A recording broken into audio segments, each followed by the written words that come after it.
to the Liberty Lobbyists, where we teach you political lessons from the purple state of New Hampshire so that you can advocate for liberty no matter where you live. My name is Melissa Blasek. I am a former New Hampshire state representative and the current executive director and lobbyist for a grassroots organization called Rebuild NH. Okay, so today we are going to talk about the New Hampshire legislature. And if you don't live in New Hampshire, you're probably thinking, that's not that interesting to me.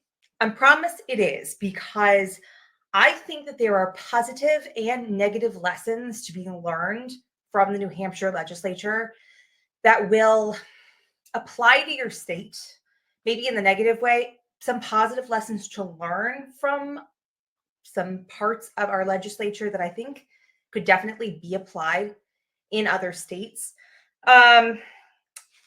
Just before I get, this is going to be story time day. I have a lot of story times to just hit home what is really going on in our two chambers of our legislature. So at the beginning of this year, unfortunately, about 2 days after its public hearing, I found out about a very bad bill, SB 417 here in New Hampshire of this year. This was a Democrat and Republican sponsored bill, bipartisan bill. If you read the title, it sounds fine. It said it was about out of home placement. So it was a Department of Child and Family Services bill, right? And it basically, if you look at the beginning, it was somewhat trying to clarify that out-of-home placements should be prioritized with family members, prioritized with keeping siblings together, prioritized staying in state. And listen, I have no issues with any of those things. But what followed, and by the way, it wasn't really well defined that that was actually going to happen in this bill.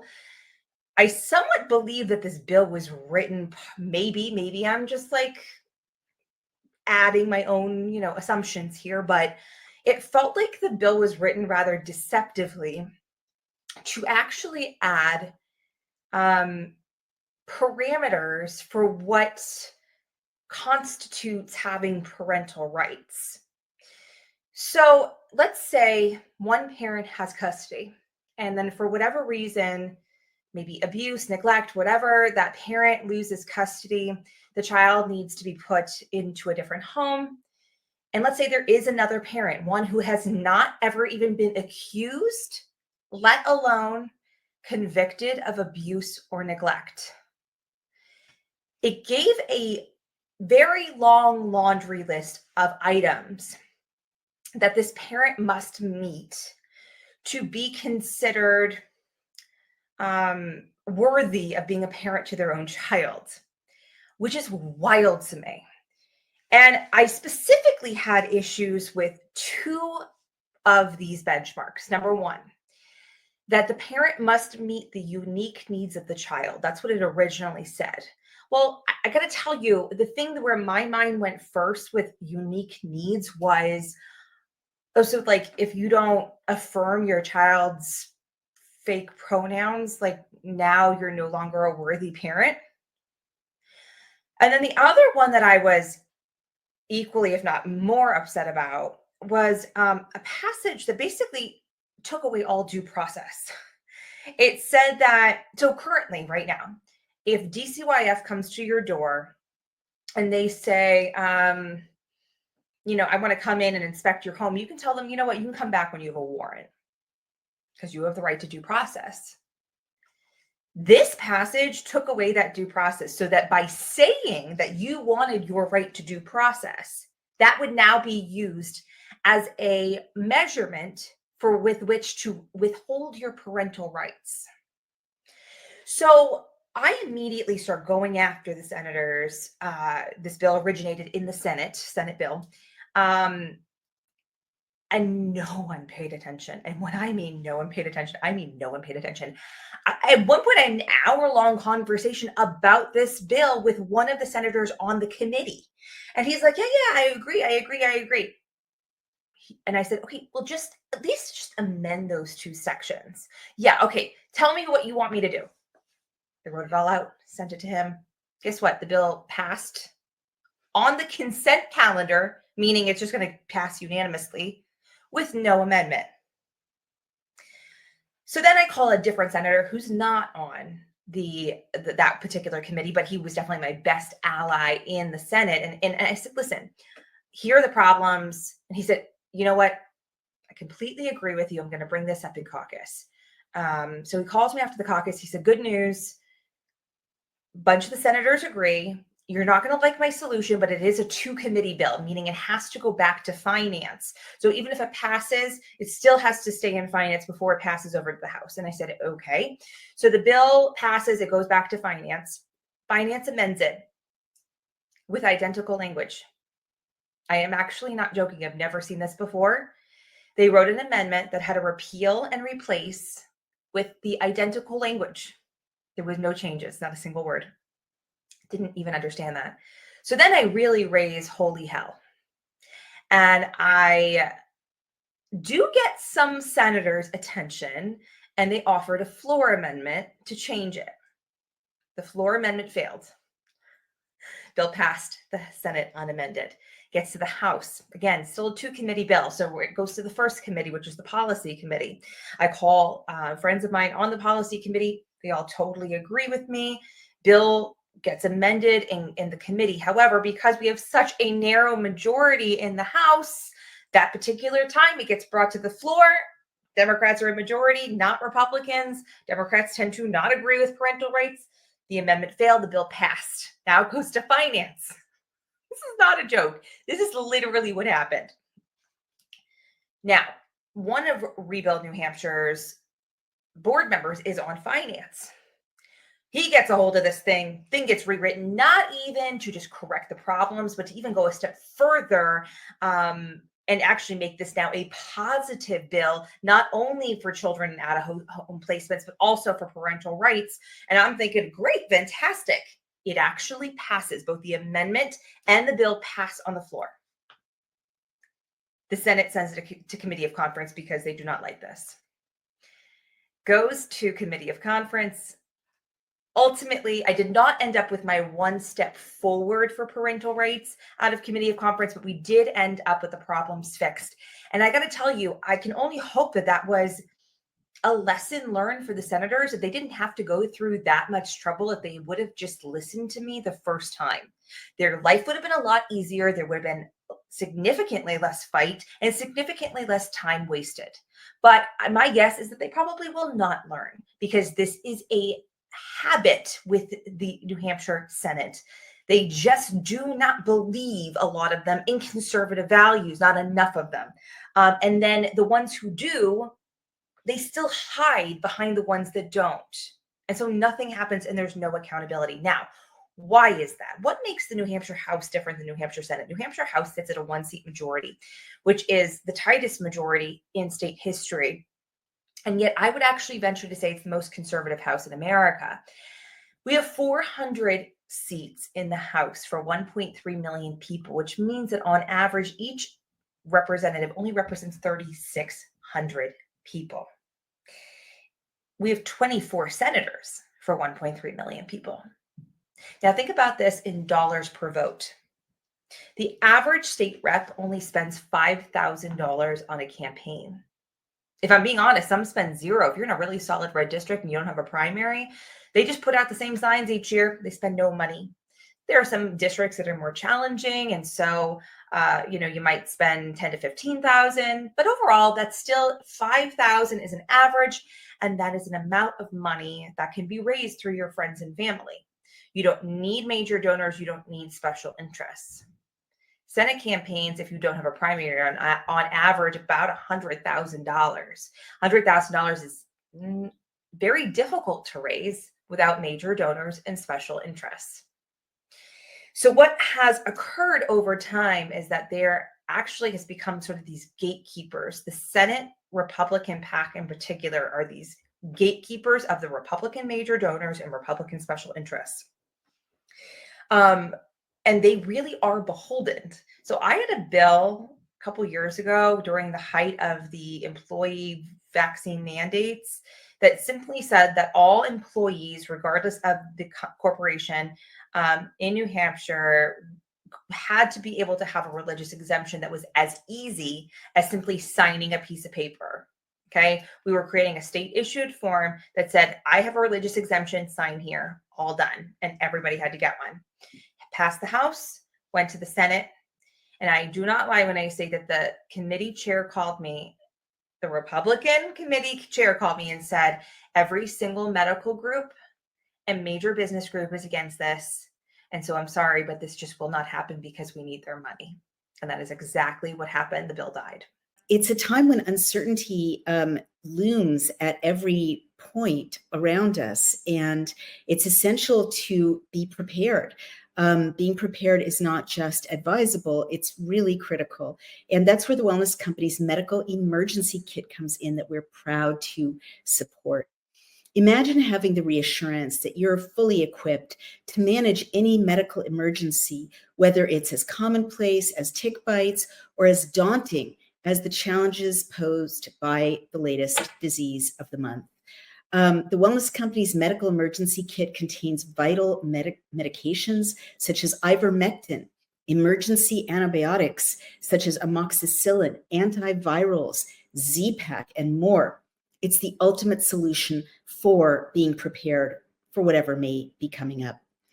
Rest assured, this kit has been very carefully crafted by the Wellness Company's team of distinguished medical professionals, which include Dr. Peter McCullough, Dr. James Thorpe, Dr. Harvey Rich, Dr. Drew Pinsky, and other dedicated, truth-seeking doctors who are all among my personal pantheons of heroes of this time. With their expertise, they've set the gold standard for safety and prevention. Don't wait till the next crisis catches you off guard. Take your health and your family's health seriously today. So click on the link below or head to dailyclouthealth.com to purchase their products.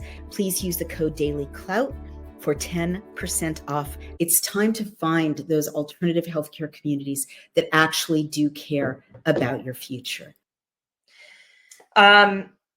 This past year, I had a bill that was actually sponsored by one Democrat, but really supported by Republicans and Democrats, super bipartisan bill. But I got to tell you, I was surprised that it was sponsored by a Democrat because you could have plucked this bill right out of the Republican Party platform. It was a free market pharmaceutical bill meant to reduce pharmaceutical prices through the free market. It was a biosimilar substitution bill. Mike Lee is trying to do the exact same thing at the federal level. So I didn't know about this bill until it was in its first committee in the House. And it was coming up against a little bit of a roadblock because there was a member of the committee who is very atypical of House members in that he is just the type of person, he doesn't need the money as much as he is the type of person that loves to be patted on the head by important people. And he works in the medical device industry. And so he was the medical guy, and this was a non-medical committee. Kind of went to the wrong committee, if I'm just being honest. And the other members of the committee, because I talked to some of them, felt very uncertain because they didn't really know a lot about this industry, and they were sort of relying on this guy to tell them the truth. And he was lying for pharmaceutical lobbyists because the bill would have cut into Big Pharma's profits a lot. I'm just being honest. Like it definitely would have disrupted their bottom line. And so they were out there lying and cheating and stealing as much as humanly possible about this bill to prevent it from being passed. And this one guy was doing his bidding. So I go in there, I, work my activist magic.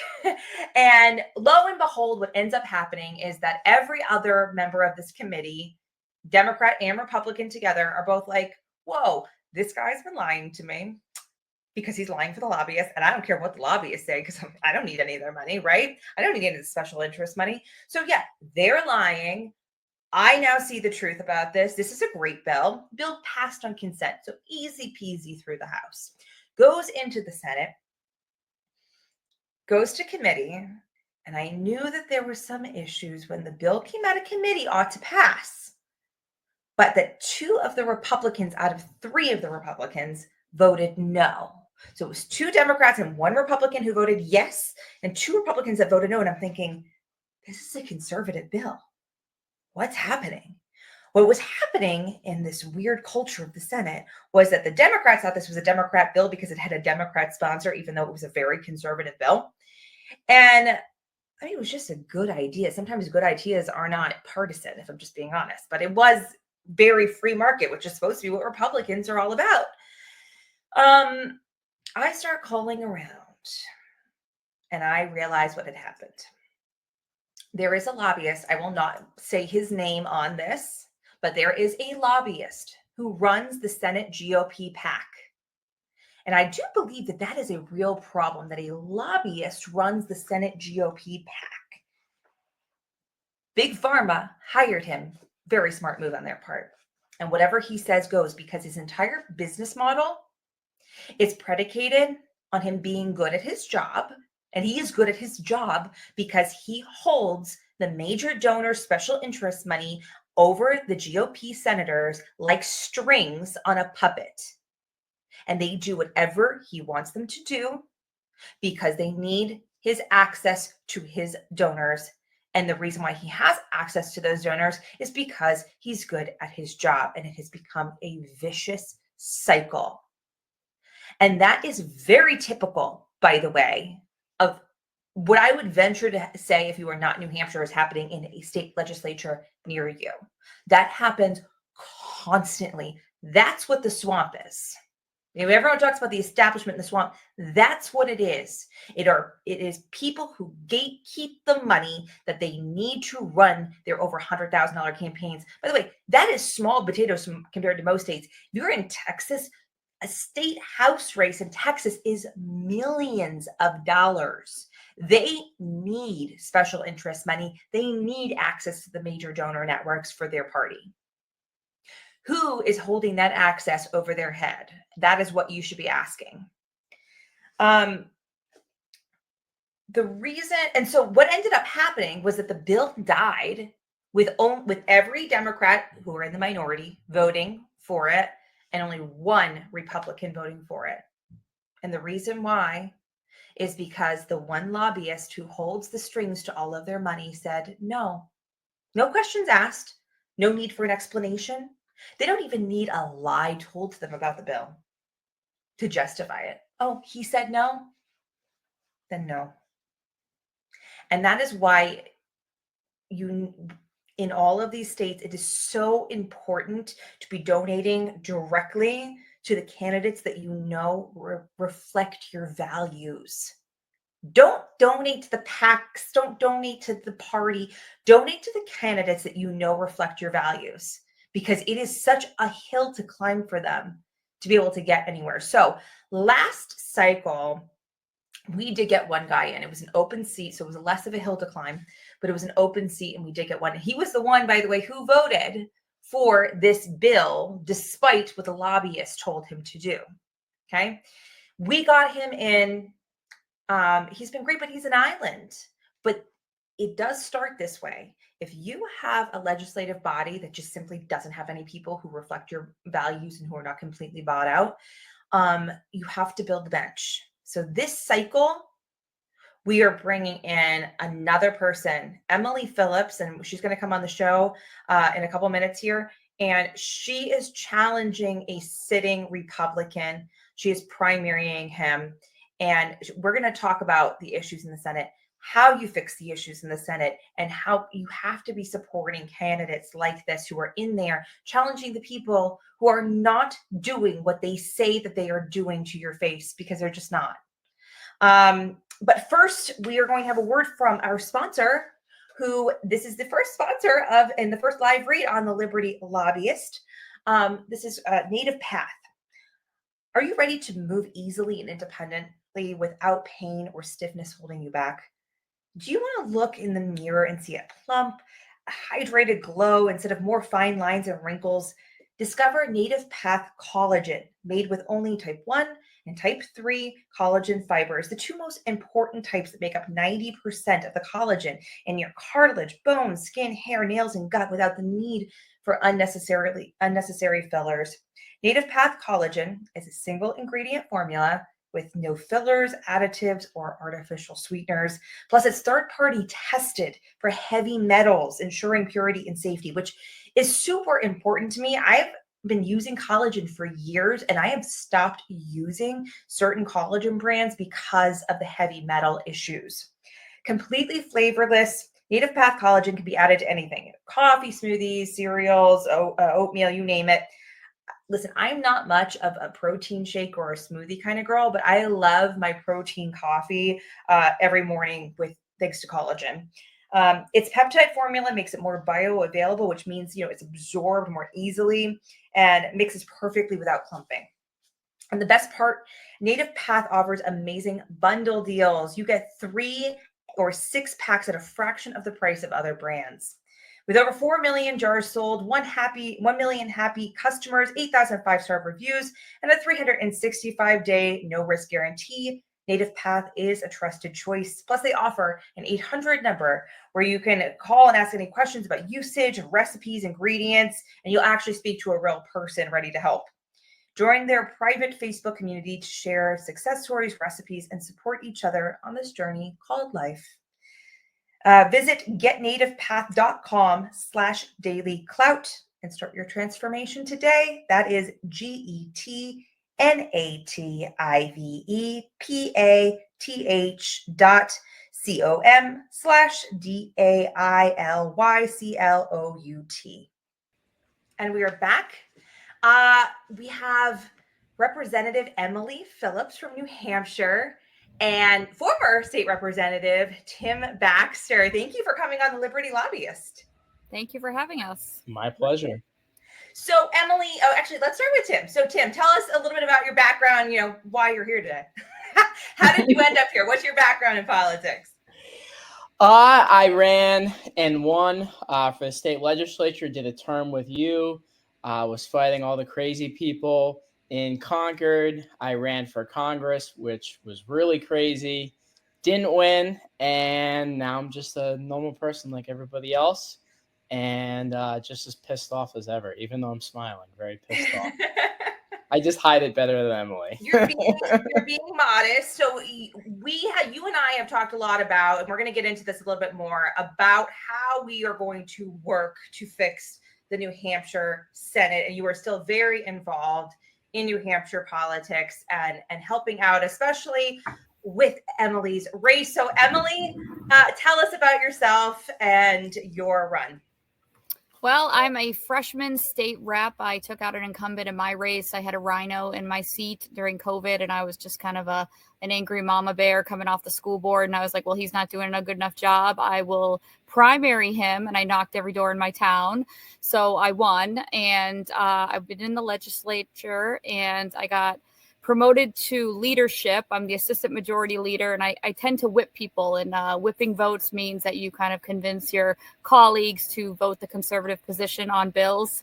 And so I have the gift of gab, and I'm an extrovert, so I'll talk to anyone and kind of challenge their thought process on what way they're leaning and get them to vote the correct way, because we have a very thin majority this term.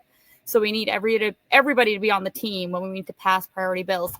So I found out that our Senate is lacking in liberty and the ability to pass conservative priority bills. So I found out my particular senator has a very poor rating. So I was hoping that somebody was going to be primarying him, and that's not what turned out. So I did. So I am primarying a 10-year establishment state senator in New Hampshire, and I've hit the ground running. The first month I called everyone I know through good advice from Tim and other people, and I've raised $75,000. So I'm off to a very good start. And I'm going to all the events, and people seem to really love my message, and people are just done with the career politicians in Concord. It's just like with DC, right? Like, people want real people in there fighting for their shared values. And I think my message is being received well. I think, and I've talked about in an earlier part of the show, that New Hampshire Senate is quite typical of state legislatures across America, even in deep red states. Our state house is different for a variety of reasons. You said you were in leadership in a lot of states, even the hardest red state. That is a mark against you, okay? But that is not the case in the New Hampshire. I endorse you now, I think. I was saying, I think I might need to unendorse you now.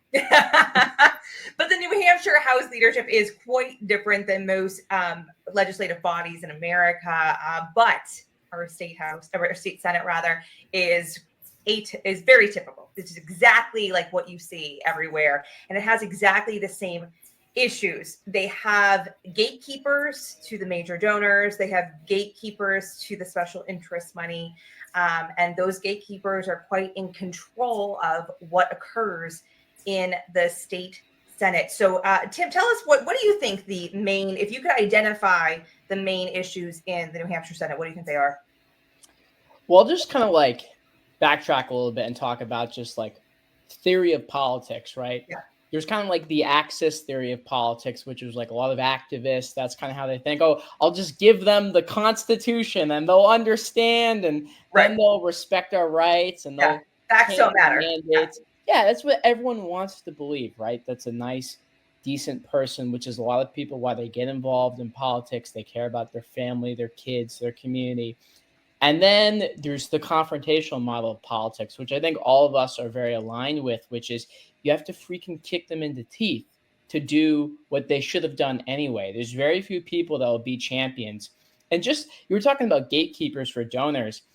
The action of calling donors, right, cold calling, or even calling the people you know to raise $100,000, which is what it is for state senate, even if those people are handed to you, there's a lot of people that physically can't do that over the phone, which is why, unless you just have these craven people, which they end up as the state senators anyway, because they gravitate towards politics, any person, it's basically has to be procured by the establishment. So what happens is, state legislatures, the state senate in New Hampshire turns into a cesspool of lobbyists, because that's who gives the keys for people to get elected, which is why those of us that can think for ourselves and have strong values and want to fight for freedom and liberty, we've got to help the people get elected. That's why what Emily's done, raising $75,000, it's not easy, right? Because she's not doling out favors.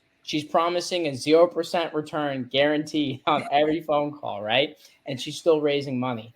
But I think the state senate, the number one issue we have is just, as I kind of said, to be blunt, it's a cesspool run by lobbyists. And, it's kind of just one big club. Everyone wants to be in the club. They don't want to rock the boat. There's people that, they're pretty decent, right? But they don't vote as good as maybe they think, because they're doing what they're supposed to do. And that's what's wrong. We just need people to do what's right?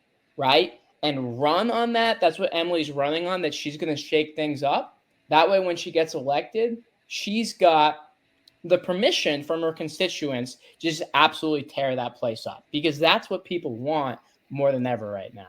Right. I think that the New Hampshire Senate has operated as a hive mentality, right? There are only 24 of them. So right now we have 14 Republicans, 10 Democrats. The 14 Republicans are very much a hive. And they all think together, they all move together. And it's actually quite opposite of how Republicans typically operate. We tend to be almost too individualistic. We have a hard time coming together to make things happen. But the 14 of them, man, they plan everything out to the absolute minute in caucus. It is a I always say that the Senate sessions are a well choreographed play. They are nothing real that is occurring. And they are very much out there to protect each other, because they are in this hive together. And I think that's why they have been so afraid of Emily. Tell us a little bit about how some of the obstacles that you have had, even, just thus far. And just for folks out there who are not in New Hampshire, New Hampshire is the latest state primary. Our primaries are not until September. So we're just getting started, really. Well, I think first, I started raising money, right? So I knew that I had session coming up, which is where we go and we vote, all 400 of us in Reps Hall. And I'm not a very good liar. So I knew that when I showed up, people would say, hey, you've been calling for money. How's it going? Have you announced yet? So I needed to make my announcement before it leaked out, because I knew people would see me that day. So I called leadership and I said, hey, I'm going to have to announce earlier than I had told them I would. And he's like, okay, I'm going to need you to resign from your leadership position. And I'm like, no, absolutely not. I'm not doing that. And I'm going to announce. So I announced, and then I proceeded to get lots of pushback from GOP elites, high ups in the state to try to encourage me to not declare for office. Now, this is after I've announced to everyone via social media, the news, that I was running and that I was actively raising money. And I said, that'd be career suicide. Like, why would I do that? Why would I step off and change course? Like, that's terrible. But so I believe that it's all stemming from very, very high up political people who don't want me, a known disruptor, to get into the Senate and change things. I think that they don't really want anyone who's going to cause further transparency. One of my big things is I want to cause more roll call votes. So in the New Hampshire Senate, we don't have a lot of recorded votes. So it's hard to pin different senators against one another or even see how your elected official voted on a particular issue because they do voice votes. So it's really frustrating, and other groups know they can't even reach. So Rebuild for the first time has not released a scorecard for the New Hampshire Senate because of lack of roll calls. I do not consider 4 roll calls in 2 years to be enough of a benchmark to understand who's voting which way. So we did release a scorecard for the House with a note saying that why there was no scorecard for the Senate, and that only Senator Murphy was particularly helpful to our issues. But unfortunately, he needs a second for roll calls. Yeah. It's hard when you're going to voters if you don't have anything to like get them with. But lucky for me, my particular center sponsored terrible bills, so I have that to go on. But people in general think that their elected official is doing everything they promised them, and that they're a good conservative. And so when you don't have these roll call votes, there's really no accountability. Right. Especially at the state level, people are so hyper focused on federal politics, particularly presidential elections. And that means that the states really, truly go more. I know it seems like DC is so messed up and it is such like a swamp and a cesspool of corruption. But the reality is it actually has a lot more accountability because there's a lot more eyes on it than state legislatures typically do, because people simply are not paying attention to anything that occurs in Congress. I mean, for better or for worse, I actually have sometimes told legislators when they're a little nervous to vote some way, I'm like, no one knows what you do. Literally, like, don't have such a big ego about this. No one has a clue what you do. But but to your point, so people came after you, wanting you not to run because, yes, at the depths of the problem, they are afraid that you are going to create accountability, that you are going to create transparency that they're not used to, that you're going to start shifting the culture of the Senate, and nobody wants to rock the boat.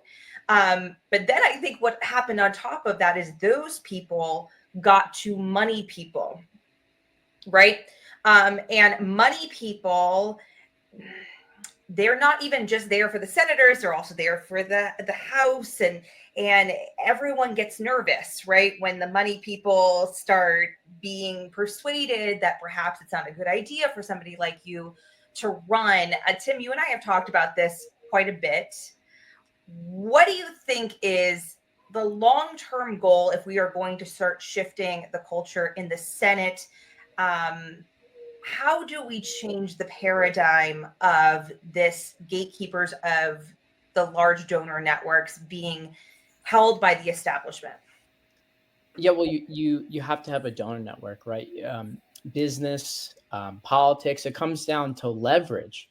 Right. And so DC, like, it has a bigger spotlight, but it takes so much money that you see all these swamp creatures because they don't have the ability to vote the way they want, if they even have a conscience, which most of them don't, because they won't have the money to get reelected if they don't do the bidding of a McCarthy or a Johnson or a Pelosi, etc.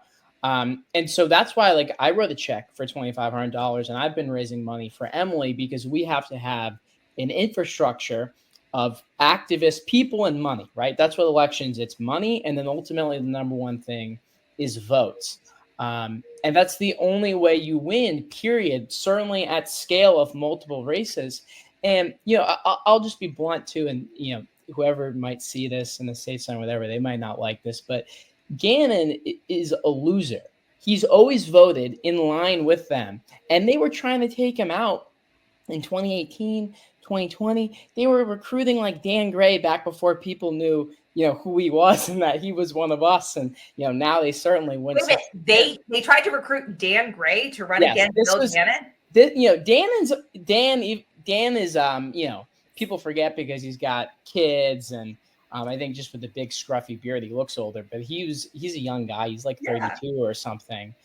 So he was maybe like upper 20s at the time, but they were trying to recruit anyone with a pulse to run against Gannon, right? And now they're scared shitless of Emily. It has nothing to do with Gannon, right? They still hate Gannon, right? Because nobody can stand him. They're propping him up. And I mean, I can say, listen, Tim, you and I will say the truth to leave her clean. But the truth is that he is a do-nothing, lazy Republican who just sits there and kind of like checks boxes as he needs to, regardless of whether they're liberal or conservative priorities.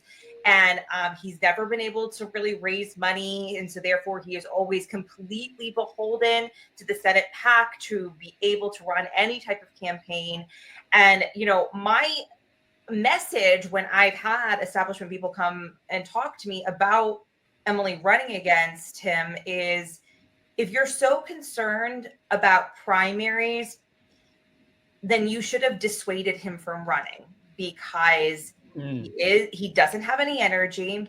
He doesn't vote well for a very, very solid red district, and he can't raise 2 cents. So if you really wanted no primary, then he should have been dissuaded from running, and he was not. He was propped up. And there are donors, and I think we're probably thinking of some of the same people that might be what they're thinking. But the people, the high up people, that's a lie. That's an excuse. Right.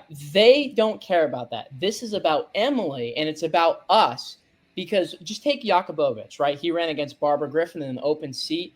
Barbara Griffin got very conservative versus the establishment figure. Right. This was the race last year or the last cycle. Yeah.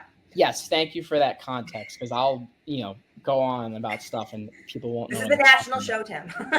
Yes. But we had an open seat in which a liberty conservative person took out a establishment person. Mm-hmm. Now, right, if we have an incumbent, right, we're up against the weakest incumbent, which is harder, obviously, than an open seat. Sure. They've been out fundraised, right? The energy with all the activists is with Emily, right? It's always going to be a tough race, but I think Emily's going to pull it out. So they're looking at this and they're like, holy crap, what happens in 2026, 2028? Are we just taking out incumbents? And that's what they're thinking. That is what they're thinking. And so it's not just like, could Gannon have retired, but also, and ultimately, this is where it's leading, is, hey, if you actually voted with the principles that your constituents want you to vote with, things like educational freedom, right? Medical freedom, cutting any type of spending, not just being for more and more and more. If they were with that, right, all these primaries wouldn't be happening in the same sense. But the problem is they're not, right? And so I think the good news is that we're winning this battle, but they're very, very nervous, and they're pulling out all the tricks. They'll slander people. They'll try to call the people that have endorsed you to unendorse them. They're going to threaten to withhold money. Honestly, at this point, like, maybe it's because I've seen it before. I know Emily's not really that phased, but it's just kind of like tired. It's the same old, BS, try to intimidate people. It's just, that's what it is. It's just a game, and they're losing, so they're really scared, desperate. Hey everyone, here at Outspoken and on Daily Cloud, we delve into the intersection of politics, finance, health, and personal freedom. We never take anything at face value, and especially not from the establishment media or the establishment healthcare or banking cartels. Recently, I've discussed the impact of political upheaval on our financial markets worldwide. The divisive political machine coming out of Washington, D.C. is having a growing impact on our families, our friends, our businesses, and of course, our bank accounts. Inflation is higher than it has ever been. The cost of goods nationwide has been skyrocketing. All around the world, countries are abandoning the US dollar. It's a catastrophe. I wanted to take time to locate an economic expert to help us all understand what's really going on in our country. So I'm delighted to have been connected to Dr. Kirk Elliott. He's a deeply astute economic analyst with 2 PhDs who offers a rich perspective and actual solutions for all of us. His company, Kirk Elliott PhD Precious Metals, offers experts in economics and investments to help us protect our futures. We've got to face it. The government is not going to protect us, so we need to protect ourselves economically. I've spent some time with Dr. Elliott, and I'm excited that he's going to become a regular on my show to help all of us understand how we can best protect our money, our assets from overreaching government mandates and tyranny. Our podcasts are proud to have Kirk Elliott as one of our key sponsors. Dr. Elliott is a trusted name in investment management and wealth preservation, and I personally was very impressed with how transparent his business is in explaining to people exactly what's going to be happening with their assets. Kirk Elliott PhD specializes in helping individuals and families protect and grow their wealth with a focus on precious metals and other commodities as long-term solutions to safeguard assets against inflation, market volatility, and political instability. And again, I just want to stress, for me personally and our family, precious metals, along with other things that the government can't just snap its fingers and do away with, has seemed really, really important as things have become more and more unstable. What's been happening in our country the last few years has really taken a toll on people, and the government has no solutions. So I'm pleased that Dr. Elliott is offering solutions. I encourage you to take control of your and your family's financial future by visiting Kirk Elliott PhD's website or contacting them for a consultation. With expert guidance, individuals can build diversified portfolios that provide hedges against economic and political uncertainty, ensuring a more secure future for you and your family. So we welcome Kirk Elliott, PhD, to Outspoken and Daily Clout, and we really encourage you to go to dailycloutsilver.com and contact them there. And if you call them, say that Outspoken sent you or Daily Clout sent you. Welcome, Dr. Elliott. It does reek of desperation, and I think we are starting to build the bench, right? This is the goal has been all this time. So if we kind of go back, the House, this is the most conservative, frankly, that the House has ever been in New Hampshire. And I would actually argue it could possibly be the most truly conservative House in America, despite sort of the 1-seat majority. But the people who are there are really conservative. But we worked to create that for a very long time.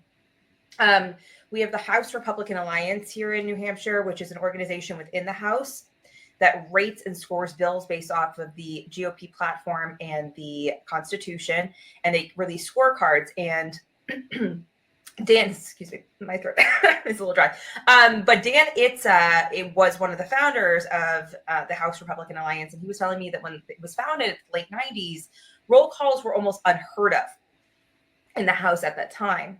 And he said, so if you really kind of look at the scores from the first term of the House Republican Alliance, they're kind of all over the map because we had so few roll calls. It's very much like the Senate is now. But that accountability that was created in the House is what drove, and also there being outside organizations financially supporting conservative candidates and Liberty First candidates is what created a completely different culture in the House. Now the next goal is to start building that bench in the Senate.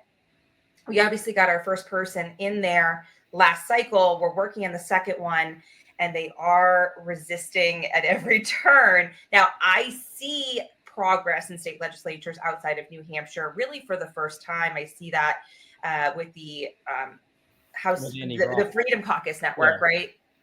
The State Freedom Caucus Network has really, they've had some tremendous primaries this particular cycle of getting establishment folks out, bringing in more Liberty candidates, and we're working on that here. But this is really a theme, I think, that's common throughout the country right now. And so I just encourage people. I know a lot of people will kind of write party checks if you're donating. Maybe stop doing that and go out there and support the candidates in particular who need that help, because The party will always maintain the status quo as much as they can. That is their priority, is to win regardless, to win people with the right colored t-shirts on, regardless of what their actions are on the field, and to maintain a status quo. If you really want to change your culture of your state legislatures, you need to start supporting individual candidates. As we talked about, there are major donor networks. Emily is not privy to such networks, but she's done tremendous fundraising from the grassroots. And that is really, I think, where the secret sauce is. Emily, what are your goals if you are elected? To be the first or second roll call for all Liberty bills. So we didn't mention that about the significance in New Hampshire. The rule is you need 2 people to roll call anything. Right. So in the House, we need 10 out of 400, and that's easily done. Every time someone calls a roll call, there's at least 10 people who stands up. In the Senate, there's 2 that are needed, which seems pretty easy to do, but it's not done, and everything's done in caucus. And then what you see on the House, the session floor of Senate is just theater, and they've already determined whether or not there's going to be a roll call. So I will call those roll calls and let the silence sit. We'll see what happens, right? My goals are, usual things that we haven't been able to achieve: parental rights bills, universal school choice, medical freedom, keep the government small, limit executive powers. I said in my intro that I was just alarmed by how intrusive our government became during the COVID pandemic, and I refuse to let something like that happen again to the freest state in our country. So I plan to speak out loudly what's going on. I think it's like a secret cabal, the New Hampshire Senate. I don't know. It's a lot of mystery. Nobody understands why well-crafted bills from the House pass with a razor-thin margin, and it's a conservative position, and it goes over to 14 senators, and it dies via interim study. I don't understand it. And let me just add on the Senate, because we all know, almost all the senators, right? Personally to some degree, they're just human beings, right? And courage is courageous. And unfortunately, there's very few people, and this is why I love Emily, is she will stick up for herself and her community. And there are people in there where in the House they voted great. And then they don't want to be the one, right? Nobody's roll calling it. They're in the Senate now. This is different. They're at a higher level. This happens every single time. Yes. A lot of these people, if you have a champion in there, right? When Emily roll calls something, in every moment they have to ask themselves, am I the person that believes in defend the guard or not? Whereas before, it's kind of sick, but they're just like, I'm not thinking about it, right? With Emily in there, things will get better just in and of itself of having one person with some guts. And then once we get 2 or 3 or 5, things will really steamroll from there. There is a difference between being a good vote and being a fighter. And we have promoted, right, many House members up to the Senate who were A votes in the House. And then they instantaneously become a C vote in the Senate. Now, did their ideas about politics change overnight? No, they just didn't have the courage to stand alone. And it is difficult to have the courage to stand alone, but that's the difference between having a fighter and having a good vote. And, maybe you agree or you don't agree, but Keith Murphy has the potential to really be a fighter, I think, than who we got in the last cycle in there. But I cannot tell you how many times I called him to ask for a roll call, and he would say, yeah, if you can find me a second. And it happened one time. I got a second for him literally one time in 2 years. So, it's tough. But no, I agree. She's going to be something that's going to be different and is going to create a completely different dynamic, I hope. So primary season's coming. What did you say? Right now. I said primary season is coming, so it's going to change. Exactly. Emily, tell people how they can find you. Well, I'm on, obviously, I have a website, emily4nh.com. Either way you spell it, it'll get you there. I'm on Twitter, same thing, at emily4nh. Facebook, same thing, I think, emily4nh. So I'm desperate for, obviously, more financial donations. So please get in contact with me, or, go to my website, donate. It's a very well invested dollar coming to me, because I'm going to change the culture in the New Hampshire Senate. And I'm so excited. I have a definite path to victory, and I don't see it changing. I just enjoy that so many people believe in me, and that I have so much support from like activists, grassroots, real people. And like the fact that I asked people for money over the course of 3.5 weeks and they turned out so much money for me just shows that there's like a huge demand for some real people to represent them. So, as long as the path is there, I will continue to fight for people. I've always been that way, but it's nice that I finally am putting it to good use. Yeah. So thank you, Tim, and thank you, Melissa, because you both have helped me with fundraising early on. So thank you. My pleasure. Absolutely. No, and for folks out there, if you want to support somebody who is actually going to fight for your values and help reshape an entire chamber of a legislative body, please, donate as generously as you can. Tim, how can people find you? Well, donate to Emily. I'm not, if you can find me on Twitter, but you don't need to find me right now. Donate to Emily. Everyone likes to support someone that's going to win. She's going to win. So you might as well back the horse early, have a good impact for your donation dollar. Go back Emily. Emily, what's your website again? Emily4nh.com. Whether you spell it FOR or the number, it'll still get you there. Awesome. There we go. Well, thank you guys for coming on. I hope that this was helpful for people to understand why is it that you have a swamp in your state legislature, and how can you fight your way out of it? So thank you guys both for coming on. Thank you. See ya. All right, that is it for the Liberty Lobbyist. You can find me at Melissa Blasek NH or at Rebuild NH. If you have any thoughts on today's show, you can also email me, director@rebuildnh.com. Until next time.